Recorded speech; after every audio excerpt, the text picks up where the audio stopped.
Hi, this is Ruthie of Ruthie K's Inc. So much talk, and we are here to talk about cosplay. We have with us Anna, our producer, who is always with me. And then we have, I'm going to let them introduce themselves. Hi, I go by Bel on my social medias. You can find me Bel the Lone Artist, Bel Yard, TikTok, Instagram, whatnot. I just like to dress up and do stuff. My handle is Styles for Miles Cosplay. I am mainly just on Instagram right now. I'm working on getting a Facebook for my cosplay account. But yeah, I'm Styles for Miles. My real name is Breanna Styles. So we have Styles for Miles and Bel with us, and we're super excited. Cosplay is another part of sewing, and there are lots of books out there. This is one that I have. It's called Cosplay Foundations. You can get it on Amazon. And we're talking partly about steampunk because Anna also writes steampunk books and loves steampunk, dresses up steampunk. And I also have a Victorian patterns book that you can actually do the patterns out of. That one's phenomenal. Very fun stuff that you can get. And there are other people who like to dress up, but they like to do the techniques of sewing. So there are a number of, what are they called? People, influencers? I guess, whatever you want to call them. Influencers that talk about on both Instagram and Facebook, but especially Instagram, about how to actually sew authentically. Not every cosplay person wants to be historical or authentic, so they use modern sewing techniques. The ladies we have with us today have done some amazing things they've told me about, like Bel has made wigs. And this tail. And this tail, look My at this dog tail. likes it. It's like it does. As well as adapting things that have already been made or used or you can find in your closet. So, number one, why would anybody want to do cosplay? Yeah, just like had shorts, ripped them up, ironed that on. So it's like what you're saying, you can take something, edit it slightly, and this stuff I hand sewed, so you don't really have to have that many skills. It was just some elastic, very simple. I ripped it up myself. That's so much cheaper. Yeah. So why would you do cosplay? Well, like sometimes when you're watching a show, you're going, "Oh, I really like that character. Oh, their outfit looks really cool," or like they just resonate with you in a way that you sometimes don't even fully understand until you think about it later. You're like, "This person's really cool. It would be really awesome to like be them," and then you're like, "Wait, I can dress up as them." It doesn't necessarily mean that you're required to be that character. You could sometimes just dress up like that character and go do dumb stuff with your friends. Be like, I'm gonna go dress up as like Luna and go to the ice cream shop with my friends. And then maybe afterwards you're all sitting there taking like stupid pictures going, Yeah. Or shoving ice cream in people's faces, And with Instagram and Facebook and all, it's a lot easier to be able to play like that and have a lot of fun. And it's acceptable. So we can give ourselves permission to go take a break from reality with cosplay. And there is no age limit. There is no body limit. It is literally what makes you feel good. Mm-hmm. And the thing is, I have seen women who were in wheelchair, but I think she was 80 years old. And she was dressed up as Cersei from Game of Thrones, and her wheelchair was decorated like the thrones. And I was like, that was the coolest thing I ever saw. And that was probably her real wheelchair. Yeah. And she went with it. It was beautiful and gorgeous and like, yeah. Mm-hmm. I've even seen ones where it was little kids and it was mom had just given birth to a baby and it was her fourth kiddo. And if you've ever seen My Neighbor Totoro, they have the different size spirits that live with Totoro, and the mom was dressed up in a onesie as Totoro. And she said she's like, I had just given birth like a month and a half ago. So she brought her baby with her and had it be a little black soot sprite and dressed him up. And she had a little like what is it? The wheel things that you take with the kids. Stroller. And she had a little stroller with the kiddo in it. And then her three other kids were behind her, and they were all grabbing onto her onesie. as Totoro, and they all had the different colors. So like the next one down was a white one with a little leaf that they were holding, and the next one was a little gray one, and then another one was a little white one, and then her youngest who was in the stroller, and she's all like, yeah, the kids love it, and it's a great costume because they don't lose each other, because Right. they're always connected because they're holding each other's tails. That's Right. perfect. And it was super cute because it was like, And, so and the cute. whole family got to go do it. Yeah, the whole That's family got pretty to do it. cool. And the dad was dressed up as the dad from My Neighbor Totoro, Oh, the one that his wife's in the hospital. And I was all like, oh, this is so precious. Yeah. That's That's very cool. cool. I saw one recently that was it was an older couple doing Carl and Ellie from Up, which is heartbreaking but beautiful all at the same time. He's so sweet. And, y'all, the beauty of this is when people get happy seeing a character they recognize. I Yeah. don't care what their background is, their age, where they're from, anything. People just get happy, and honestly, that's usually good enough for me. They're just like, oh, Exactly. I know who your character is. It could be from like Star Trek or something that just came out today, you know? Yeah. Just anything. Exactly. Like I had a little kid cry when they saw me in the princess gown that you actually fixed for me. When I first got it, I had a little kid like come over to me and be like, "You're Cinderella," and I'm just like there to buy like snacks at a Walmart, and this little kid just runs up to me without their parents anywhere nearby, and it's all like, "Cinderella, Cinderella," and I was like, "Yeah, what's up, little kiddo?" And she's like, "Can I get a hug?" And I was like, "Sure, kiddo." And then their parents rushed by and they're like, "Oh my gosh, you found our kid, but I think you made her day." And I was like, "Aw." And like the mom took pictures and she's like, "Look, you met a princess. Even princesses have to go out and get snacks." And I was like, I was holding like a thing of goldfish crackers, which made it even better. And I was like, I wanted to be all like, "Yes, I'm giving it to my rat friends back when I get back to the castle." And like the kittens have the cutest. They had names, didn't they? Yeah, I don't recall. Yes. I forgot them. There was Gus and Jack. Yeah. Thank you, Jack Jack. I was like, I was gonna say it was Gus, wasn't it? it was both. There was both. There was Okay. Gus Gus and Jack Jack because Anna had real mice she befriended when she was about 3. Parents That's are talking about adorable. mom and dad, but yeah. They were Yes, living it in my was. wall. Yeah, I bet. Did you give him shoes? I did She not. wanted to. I wanted. That's how we found out about them because she came in and started asking if she could have clothes for her mice friends. Bought me pocket shoes to fill my rats. Exactly. Yeah. Yes. But yeah, Cute. Yeah, so let them cosplay too. Right? add them all in. So Anna, you in particular like steampunk. I So do. what do you like about steampunk? And you've been to SteamCon Steamposium before here in Seattle before Yeah. COVID. What I love about steampunk is it's a nice marriage between aesthetic and practical. I grew up with a grandpa who was a mechanic inventor, and so I learned about machines. And so seeing how people actually use practical pieces of machinery and make them function for their costume is fantastic. It's so cool. But but I also appreciate that it's not like a gatekeeping method where like you can actually do it just for the aesthetic. You can glue brass cogs and wheels on your hat just to look cool. It doesn't have to be. See, you can take a Nerf gun and just paint it. That's it. It's all you have to do. It's great. So, yeah, no, I just love, I love the what if factor of if we never ever progressed beyond steam technology and clockworks, how would the world work today? And that's where I really nerd out on it. It's a lot of fun. Absolutely. Funnily enough, that is one of the first things I did with cosplay.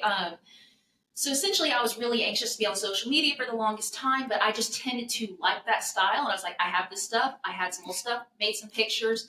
And that was actually kind of the first jewelry I made, like kind of what I'm wearing now for this character, was steampunk oriented at first. And I looked really deep and I was like, this is beautiful. It's like this 1800s mixed with like Victorian, because I love Victorian. Mhm. And I was like, I love this combination of stuff. And then you can lean more into one or the other. So Yeah.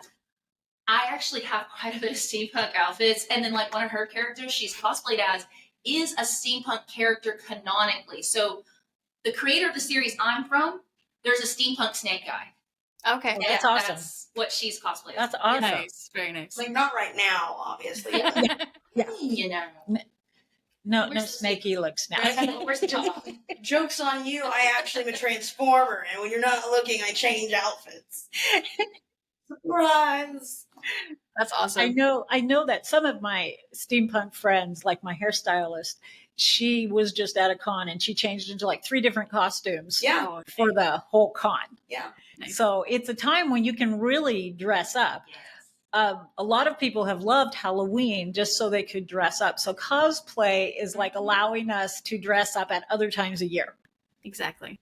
And can I add something to that? Absolutely. I was actually just thinking about that recently. We were at a con and I was like, this is no different than what all of our ancestors have always done. Gathering around, dressing up, maybe a little bit of, things that make you happy, like maybe alcohol for the adults, potentially, let's be honest, like we know what Rome did and all that. But the difference is that we're in a part of recorded history to where she can like cosplay like a medieval character, but in the medieval times, they didn't know that. They didn't have all that recording. And then now we just have so many more ways to dress up, which kind of makes it cool because you're like, oh, that's from the 1100s, that's from steampunk, that's a fantasy, that's from this, that. So I was like, it's no different. And if people want to shame it, I'm like, okay, like y'all, how is this any different from what you do and dress up? Yeah. As long as nothing is inappropriately shown, then we're all good. Right. Yeah, and we can wear styles and stuff we wouldn't normally wear because whether you're doing it for either of your eras or with Victorian, one of the things is corsets. Mhm. Corsets are huge in steampunk, and we really like them in our world. And yet we don't really feel like we could wear them to work every day, Yeah. even though some of them are pretty comfortable now. Yeah. Unlike during real Victorian era when you couldn't breathe. Yeah. And they were made out of things that stab you. Yes. Oh, where's my fainting couch? Someone bring me a fan. Yes. Hot. So they I- are hot. They are hot. Yes, and it's pretty warm in here. Goggles. How many times as a kid did you want to wear the hat with goggles that flyers wore in movies? Or maybe Yeah. you didn't see those old movies. I saw them with my dad. But it's really seen in steampunk and in I always get it wrong. Anime. Japanese Oh, anime? anime. There you go. Just think animation, anime. There you go. Okay.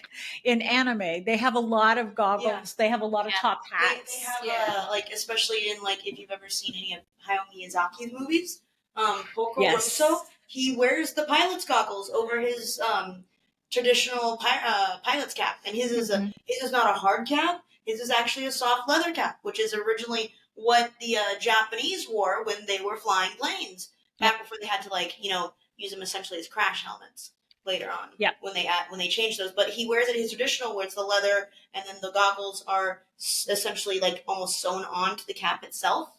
Yeah. Yep. And now, like, if you can get a hold of them, like some of the coolest goggles I've seen have been vintage welding goggles. Oh. I found a few of those at antique stores, and they also apparently had ones that could fit in your pocket, where you could actually like fold them up. They were almost like Awesome. pieces of glass or plastic that was really thin and lined with the stuff to protect your eyes, and so it would be like an accordion style where you could fold one side, and then that would fold in half, and they would be sewn in with like pieces of the leather together, and then the middle piece would be sewn, so they could all collapse on each other, and you could fit it in your pocket. That's really cool. See, pretty cool stuff that Yeah. we now can wear in so many different ways. Mm-hmm. Yeah. Totally fun. Lace, leather, silk, satins, onesies, footed pajamas, Yes. leotards. Apparently, those are called jumpers in other countries. Oh. Like, why No, would like they pajamas, jump like in them? footy pajamas are I also know, but why called would you jumpers call or them rompers. But I'm thinking, why would you call it a jumper? I don't know. That's what the I think- Australian exchange student I had in high school told me. She's like, Yeah. I want to get some cute pajamas for me and my boyfriend. And she says, we really don't have very good Amazon over there, and it's harder to ship it. So can I just get it shipped here? And I was like, sure. And so she's like typing in keywords. She's like, I'm not finding anything I like. And I was like, well, what are you typing in? She's like, romper, jumper. And I was like, try onesie. Yeah. Right. And then after that, she's like, oh, these are so cute. And I was like, yeah, we call them a onesie here in America. Yeah. Or footed pajamas. Yeah, or Yeah. footsies is what I Yeah. call them. If they fully cover your feet. Oh yeah, and behind you is we didn't even mention that. Yeah, I love it. Staffs. Staffs. Handmade too for that character. And the funny thing is that your character, even though it's kind of based more off of fantasy, medieval, honestly, kind of more European-ish, it's still anime. Mm-hmm. Yeah. Because it's fantasy, yes, but like it looks kind of like those kind of castles and whatnot, like, and they're kind of yeah. So yeah, periods and a lot of people actually wear this cosplay. Like what she's wearing right now, Marcel. I saw so many people at the cons. Like, it's been very popular recently because the newer season is going to be coming out like really soon, and the manga is already completed. So there's like I think like 15 volumes, and then the creator of that said he's going to make another series that's in the same universe. That he's going to be working on after the second season of Delicious in a Dungeon comes out on Netflix. So I was like, I can't wait for that. So your staff, what's it made out of? It is. So the shaft, if you really can't see very well, but the staff, the shaft of it is made out of a base of a wooden.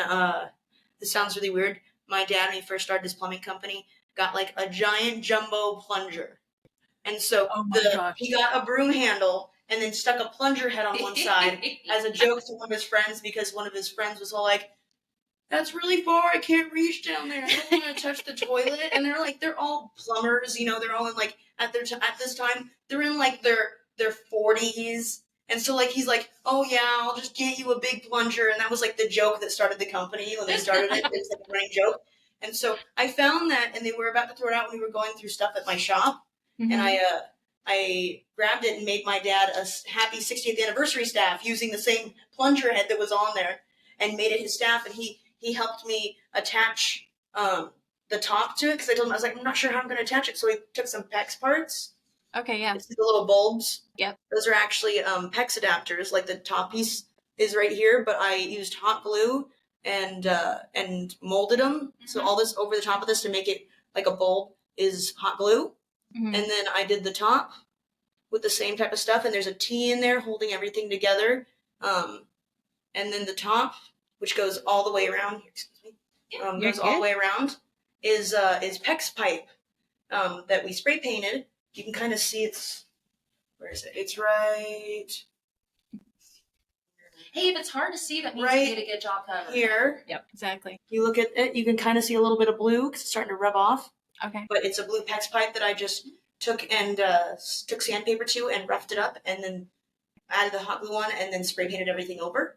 Nice. But all the texture you see on this, like I said, you can't really see it until I get closer. Yeah.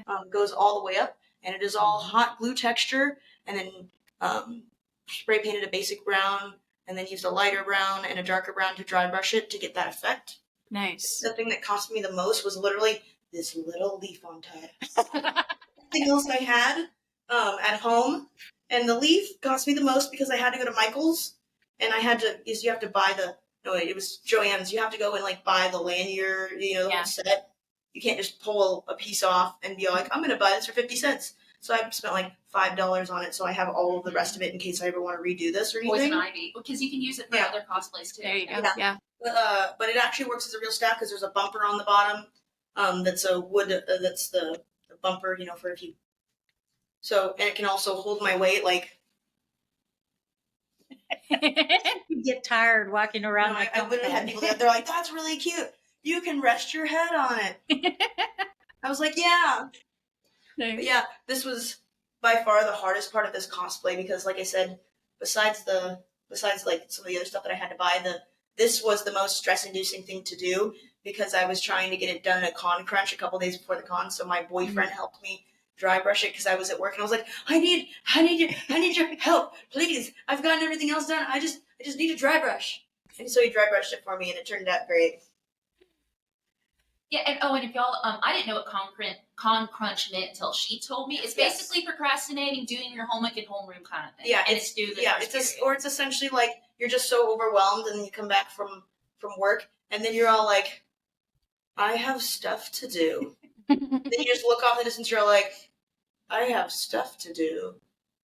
but then you don't want to get started on it, or you have been working on it for a long amount of time, and then you finally get to the point where you're like, I'm gonna wear it at this con, and then you're like, crap, I still have so much to do, and then you do like the whole like just essentially doing everything at once, and like in the con community, con crunch is real. Like burnout is real on con crunch time, because I know one person that I met that is one of my friends that doesn't cosplay anymore because it's money issues. It's either rent or cost or conventions. And so they chose, living in a place And that's why over cons. Yes. But they one time for Komori Con, which is a con in Oregon, it is very fun. Highly suggest going if you get a chance. It's on like Halloween weekend. So is AWA. It's also cheap too.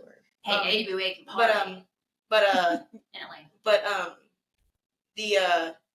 The thing was that one time she was working on 3 different costumes, and she was like, I was like, Kai, you need to sleep. And she's all like, no, I've got this. And so she had her sewing machine, and she had been sewing and hand sewing while they were driving from Eugene up to Portland.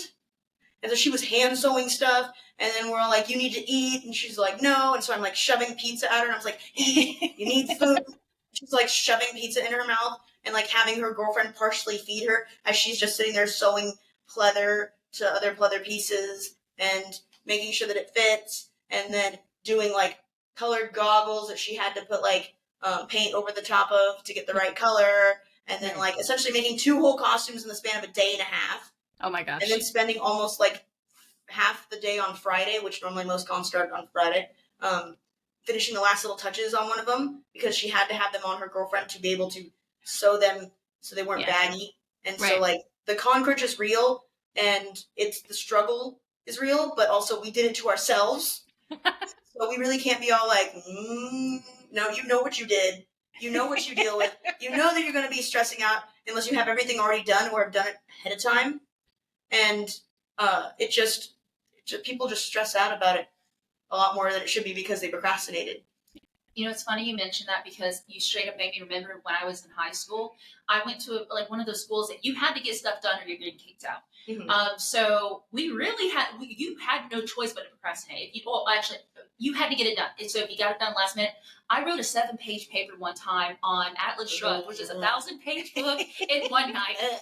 My senior year, Spark Notes helped a lot. I hate writing papers. As a seamstress, who's been a seamstress for very long, when I was a young seamstress, I would decide, oh yeah, I want to dress tomorrow. Yeah, it's that kind of thing. I feel like I want to be in a big princess ball gown tomorrow, and you're like, I haven't started on it at all. Yeah, Mom, you told me stories about some of the outfits you made, and Grandma getting cranky because you were needing her help last minute. Yes, even my wedding gown, we ended up hemming. Right at my wedding. Just sit there, go, Mom, Mom, help. No, Mom did not help. That was literally like to the wire. Yeah. So, Mom, you were telling in the last podcast we did with Jerry, you were talking to her about how you expressed yourself through clothing in high school and middle school and everything. And part of that whole journey was Grandma teaching you to sew so you could make it yourself so that she didn't have to. Yes, and Grandma was an amazing mom. Yeah. She would let me pick out fabric and patterns since I was 7 that she would sew together that she hated. Aww. Yeah. She hated the fabric. She hated the patterns I picked. So yes, she was an amazing mom. By the time I got into middle school, I started making formals for a group called Rainbow Girls that she bribed me into because I could make formals and I loved them. And I'd been designing for Barbie since I was 6. So by that point, I was making my own clothes. But I think the last ones she made me were a pair of bell bottoms, totally dating myself, that had handprints all over them. They were purple with handprints. And like white handprints. White handprints? Like, was that all just over. The way that you got the fabric, or did you like put your No, hands all that over was the the way the fabric came. That's interesting. Yeah. I haven't seen any patterns like that for a long time. No, that was the 70s. Fair, there's some pretty weird fabrics out nowadays too. Yes. Like, you see some of these fleeces, they look like you're like, I just had a trip while someone was making this fabric because there's so much rainbow and then really weird like designs, and you're all like, the swirls. There's lots of swirls, and they're not. Yeah. They're not even a paisleys. They're just No, they're just swirls. random swirls. all It's over. like the starry night sky got pushed into a piece of fabric. Exactly. Not necessarily well all the time. No. But yeah, floral is back really big. Yup. Yeah. Yep. Little floral flowers. But also, to be honest, it's whatever you like, because It that's is. one thing with cosplay. I'm like, I really don't care if it's popular or not. I will Mhm. wear it. And to be honest, that's kind of the mentality of people who are the trendsetters. They're like, Yeah. I'll wear what I like. It looks good Yeah. on me. And everybody's like, Yeah. oh, okay, hive mind. I now Yeah. have to wear that exact same thing. But it's like, in reality, just wear what you feel comfortable in and that expresses you. Because I don't like low-rise jeans, and I was raised on it, and I did not like it. And now we're trying to bring back, like, no, I'm not wearing it. I'm not doing it now. No, you can do what Yeah. you want to do, but do not make. And if you want to say something, I'll look at you right back. That's Yeah. fine. I have a super high waist, but I grew up when low-rise jeans were the very hip, cool thing. Yes. I could not find a pair of pants that actually stayed where they were supposed to be to save my life. Yep. Thank you. To pull us back to topics, though, I'm just going to kind of rein us in a little bit. So, getting back to where alterations meets cosplay, Belle, you talked about how altering and just modifying, editing clothes that you find at the thrift store, clothes that you have in your closet. I really appreciate that one. A lot of what I wear that tends to be more steampunk is everyday clothes. I just layer it cool. Yeah. And it's all about styling versus but like with your outfit today, you said you did some actual alterations to it and modified it. You sewed in the straps and stuff. What are some other projects that you or alteration type things that you've done to costumes? Honestly, I do it a lot. So the universe that I'm from, we've done a few cosplays ourselves Yeah. from it. Yeah. Since the setting is hell, a lot of their clothes are really ripped up. So we've had to modify a few clothes like that. And she even helped me straight up sew an entire cosplay for this character called Cherry Bomb. Yeah. Granted, it was not the hardest thing, but it was a really good start. She had Yeah.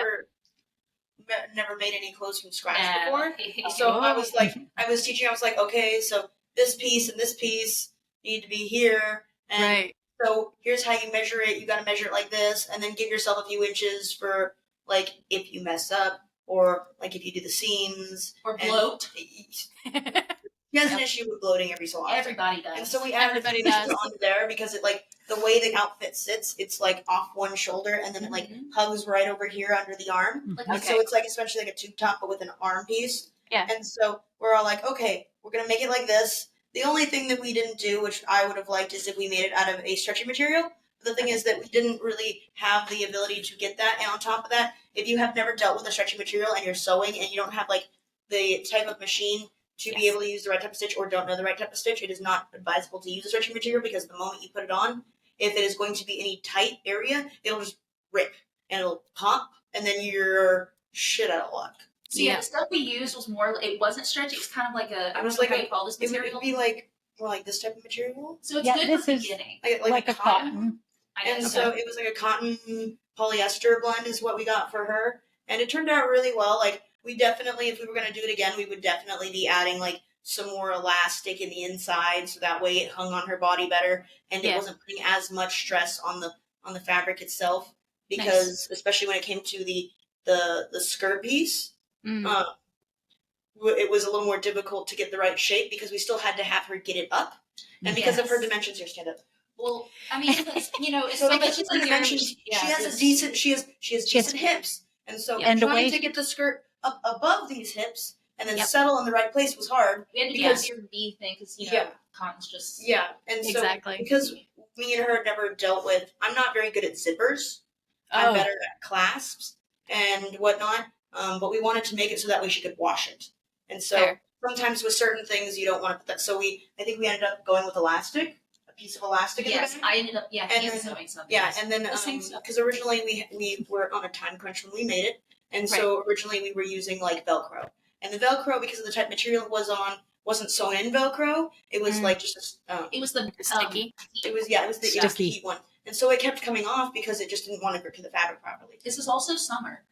And so you can understand the struggle, and so we ended up like adjusting some stuff as we went for the costume, which was a fun experience because I've always dealt with my body type where if I can't get it over my bottom, Mm-hmm. I slide it on over my top because my top is like a couple inches smaller than my bottom. Yeah.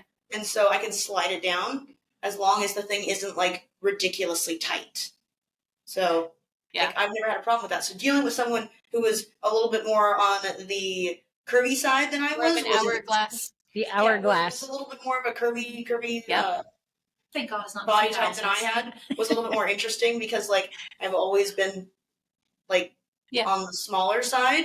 Yep. So I've never had to deal with someone who was bigger than me for helping anyone with anything with someone who was less experienced than me. I always had a friend to go like, hey, Kai, you've been cosplaying for how many years now? How do I get this over my butt? So you took the reins essentially. Yeah, and so I've learned a lot from them over the years, and then I helped her because I had info for that, and Yeah. it worked really well. And many cosplay creators, designers, feel like they're not very good seamstresses. But I have to tell you, many of you are. You are. You might have things you don't feel like you can do. Yeah. Yeah. But you are. The items that you create, especially from scratch, and especially many of you don't use a pattern. Yeah. Yeah. You're good, very good seamstresses. Yeah. Okay. And being a good seamstress is partly practice, then it's learning the techniques that go with that. Yeah. So congrats, you did a great job. Yeah, Google has been super helpful in cosplay. Like if you're doing cosplay and you're going with like a unique style or a specific pattern, Yeah. it is much easier instead of just giving up on the costume because you don't even know where to start because sometimes it can become overwhelming. To literally Google said character's outfit, get a whole bunch of reference pictures, and then go online and see if anyone else has made a similar pattern and be like, hey, blah blah blah, character, pattern, design, sewing, all Especially if it's obscure. all the keywords, like and it hugely helps, like especially if it's like bodysuits, anything like bodysuit related, like superheroes, super villains, well-known characters that have a specific bodysuit, especially like any costumes from like Game of Thrones, Yep. or Genshin Impact, or Hololive, or any of those. They're very unique costumes, and they're one of those ones where you either have to jump headlong into the deep end and figure it out yourself if you have like the idea of where to start with it and have any sort of idea where you're going. Yeah. But if you don't want to jump in head first because you don't think you have the expertise, it is best to look up a pattern if you are not sure, because it gives you a place to start. Oh yeah, and the one she mentioned, Genshin Impact. I've never played the game. It's a big game, but the thing is, we can always spot out the cosplays of them because they're so asymmetrical. Yes. You can't even Yeah. tell what accessories they're wearing. You're like, how did you even get that to stay? That's how you know. The costumes end up being like 75% accessory and maybe like 25% actual covering if they're a chick. If they're a guy, they're like 50-50, but then they got magical floating capes and like off the shoulder, like they're like, I'm just gonna have a piece of fabric right here flowing off on my shoulder majestically, and you're all like, How? Not did to you do mention the ginormous hair that's down to their feet. yes. And like you can just always tell which are Genshin Impact players because, like I said, their outfits are always asymmetrical, and they're always normally the most flamboyant looking out of any group, and that says a lot considering that we have such a like large amount of like LGBTQ people here, and they like when they go to conventions, like you have people who dress up to the nines, who are like super brightly colored, who are like, look at this shit I made, blah blah blah blah blah, and it looks really good. And then you just see the Genshin Impact players, and you're like, yeah. There's another one. Oh, look, there's a whole gaggle of them. And then they're almost always the ones that have their accessories falling off as they're walking because they're never properly like attached, because in the game, they're magical. Like they're just floating on the person. They just float there, yeah. Yeah, and like so like And we can't do that in real life. They're trying to make it look like in the Fishing game. wire. And I've seen people do them with magnets, and like sometimes they'll just be walking and a magnet will pop off. Yep. Yep. Makes sense. Yeah. Mom, back to the list. I don't have it in front of me. What else was there that or unless you had a thought? I saw you were just starting to talk. No, we've covered most of it, just basic cosplay, what it is, how we got there, and how it applies to sewing, because we're all about sewing here at So Much Talk. And as you see, we have alterations, we have full constructions. Yep. Oh yeah, didn't your friend like help you like read? Isn't that awesome? Yeah. That is So beautiful. I actually bought this outfit on Amazon because I was wanting to do the outfit and I wanted to do the costume and I already had the stuff to do this.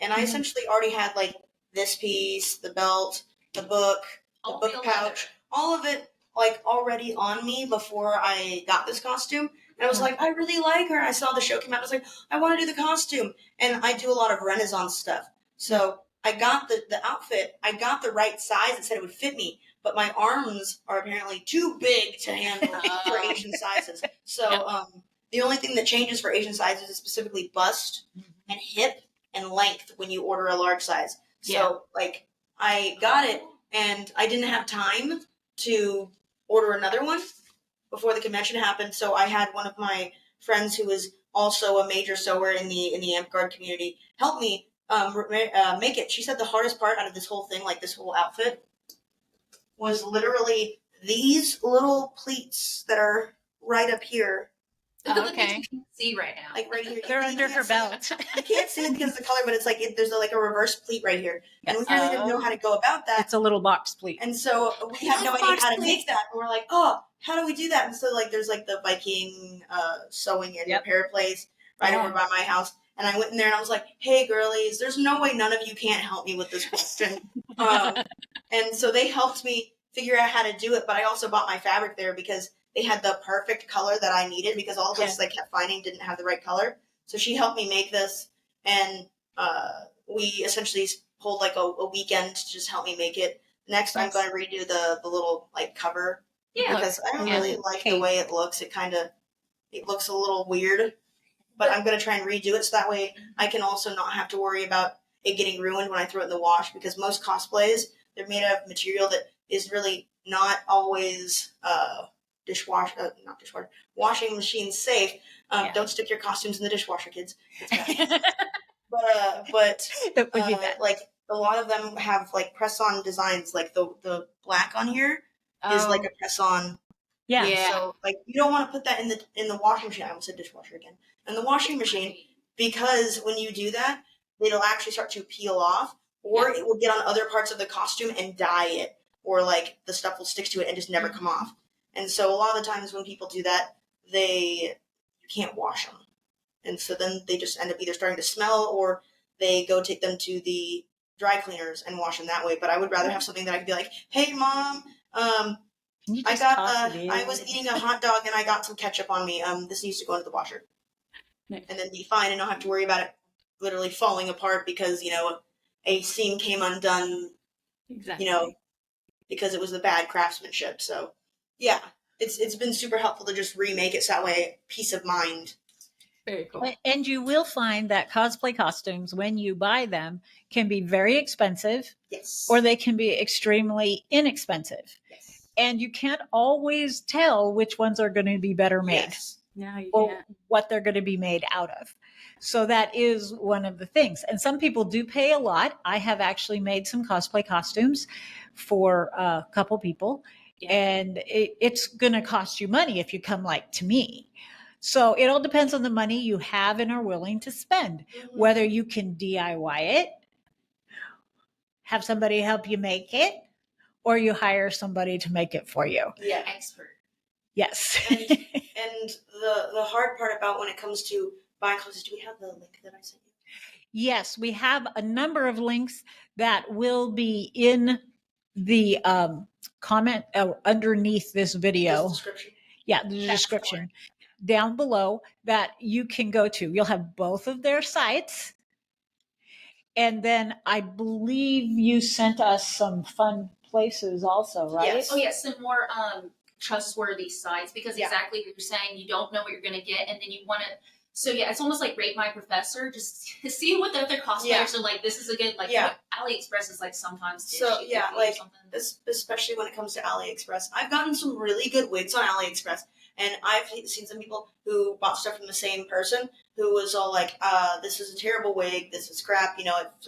It was like missing like like half the wig was falling apart. It like a lot of times when you brush a wig, it's called what they call shedding when you first get it for like the first couple times you wear it. When you brush it, it'll just shed the loose hairs, and so it'll just they'll come out, and then you can always tell the quality of the wig by how much of shedding happens when you get it. If the quality is low, there will be a lot of shedding. And like I had one wig where I wore it like 6 or 7 times for one of my Gladys costumes. And like no matter how much I brushed it, it was always consistently shedding. And I'm not talking about just like a few little hairs. I'm talking about like I would brush it and it looked like I was brushing a dog that was going through shedding season. And it was bad. And I was like, never going to order from this website again, or this this Amazon website, and I was like not going to do it again because there was just too much shedding.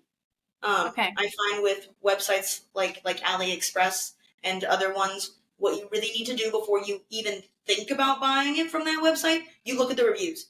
Yep. If there are no reviews, you do not get it. You pass up. And if it says that a lot have been bought from this website, you just pass on it.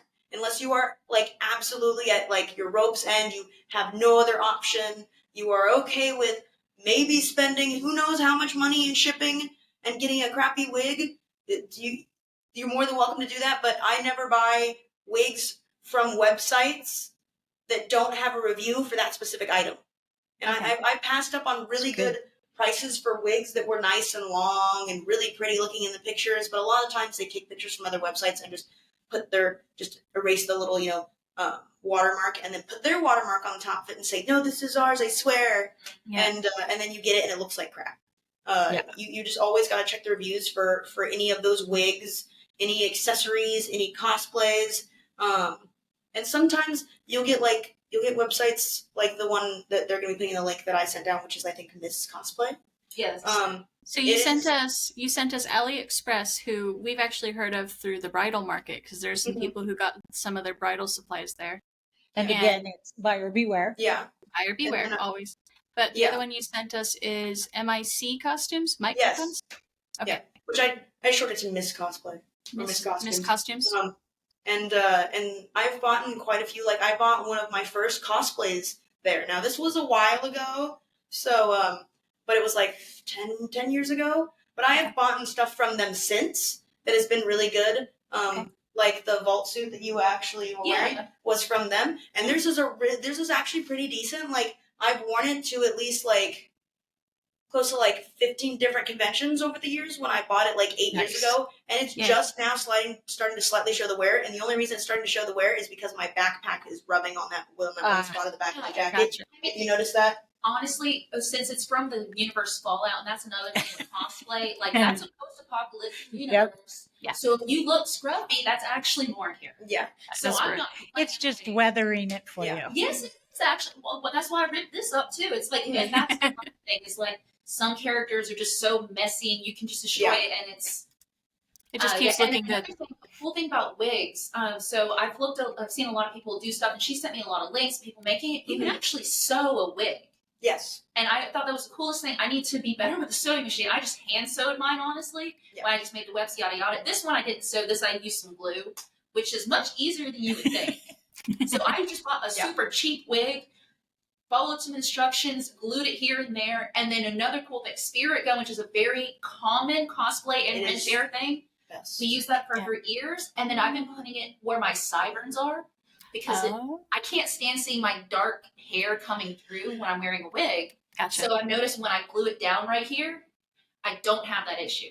It also causes less stress if you're one of those people who get prone to headaches because of like the rubbing right here at your ear. Oh yeah. Like that's my problem all the time. The rubbing is what causes my headache, not the just the putting the wig on and having the wig cap underneath. That causes the headache for me. It's literally just the rubbing right in front of my ear. And it's really weird. I think it's just the pressure, but yeah, like that helps. That hugely helps when you put that down, especially if you're going to have a heavier, longer wig. It puts a lot less of the pressure, especially if you do it right along the edge of the line of the top of the hair. It puts a lot less pressure on the rest of your head to hold all the weight, and it puts more of it like on the front of your head and around the crown area of your head instead of in the back, where Do- a lot of people get the headaches from. Do either of you have a podcast that talks about all of these things? So, funny story. When I was working in a chemical lab around 2019 and 2021, I worked a lot by myself. So I would constantly listen to podcasts. And I like to talk a lot. And I was like, I'm going to talk about science because I love science. And it would be like things that are kind of more obscure and maybe points that nobody thought about. And especially this was the beginning of the pandemic, and my education was molecular biology, and I was like, oh my god. Right. I was like, y'all, stop giving your opinions on science that has been here forever. If you're an expert, you're an expert. If you're not, you're not. I spent too much time in school learning this. So I would talk about certain things like that, or like, so mine was more about science. Science is now my hobby. And now art has become more of a Plot twist. I know. Joke's on you. But I still love science, and that's the thing. A lot of cosplay, there are some scientists in cosplay, and so sometimes, like, I have actually used my lab coat from there, which I washed it. There was chemicals on it. Who doesn't love the random surprise, or whether or not you'll be acidic or base when they hug you? Oh, and it's more than that too. You gotta have some. Oh, yeah. If it's too, because everything, it depends on what. Yep. See, now you be missing acid and base, and now it's a lot. So I would talk about that kind of stuff. I want to say I called it Bel Talks About, because then I was like, it's this, that, and then I talk about whatever the title was. Okay. And honestly, I haven't gone back to it in a while, but I did do a few episodes, and it was stuff like, oh, like human history is more complicated than we think, how we're actually more of a hybrid species and we're learning more and more. Or about, oh, viruses can do more than just infect people. Okay. Yeah, there's so many good uses, and we're just so it's like So many pieces. Like, Okay. yeah, science, with my opinion, conjecture. So I try to be very clear when I say something is actual data proven versus what I think it may be, ergo a hypothesis or conjecture. So Right. a little off cosplay, but that Sorry. could be a good podcast to go look it up and listen to. But if you ever do a podcast, that'd be awesome. But I think we should have you back to discuss some specific things that you've made. Yeah. So what do you think? Yeah. Yeah? Okay. So we're here at the end of our this is cosplay and how it fits in with sewing, and so much talk with Anna of Arcade Artisans. And Bel, you can either do Bel the Lone Artist or Bel Yaru. Yes, yes.